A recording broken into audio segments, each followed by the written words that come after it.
আসসালামু আলাইকুম, আমি ডাক্তার এম ফরহাদ বলছি। আমি অ্যাসোসিয়েট প্রফেসর হিসেবে ডিপার্টমেন্ট অফ মেডিসিনে কর্মরত আছি। আজকে একটা দুঃখজনক একটা ব্যাপার নিয়ে কথা বলতে চাই। এই ব্যাপারটি নিয়ে অনেক বেশি আলোচনার দরকার আছে। আমরা যদি কিছু অতীত খবরের দিকে তাকাই, যেমন চলন্ত ট্রেনে পাথর নিক্ষেপ, বাউবি শিক্ষার্থী সাব্বিরের চোখের আলো নিভে গেল।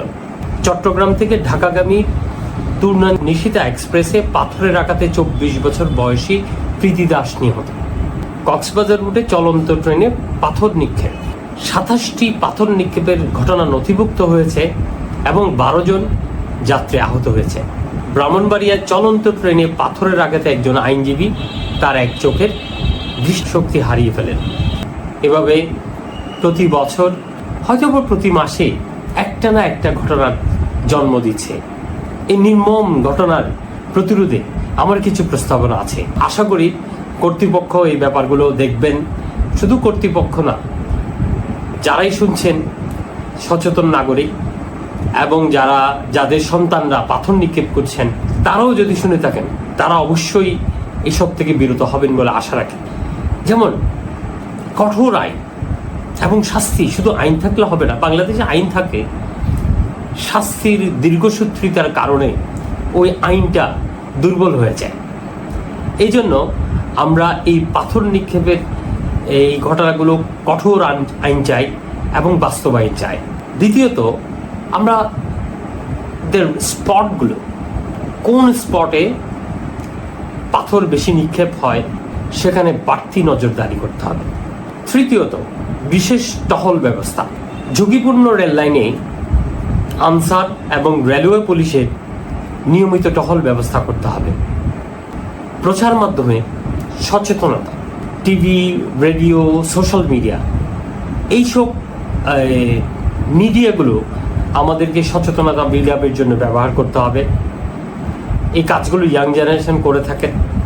এই জন্য আমাদের স্কুল কলেজে আমাদেরকে এই সচেতনতা, বিশেষ করে ট্রেন লাইন সংলগ্ন যেসব স্কুল আছে, সেই স্কুলগুলোকে আমরা টার্গেট করে ওই স্কুলগুলোতে সচেতনতা তৈরি করতে পারলে আমাদের মনে হয় এরকম ইনসিডেন্টস কমানো যেতে পারে।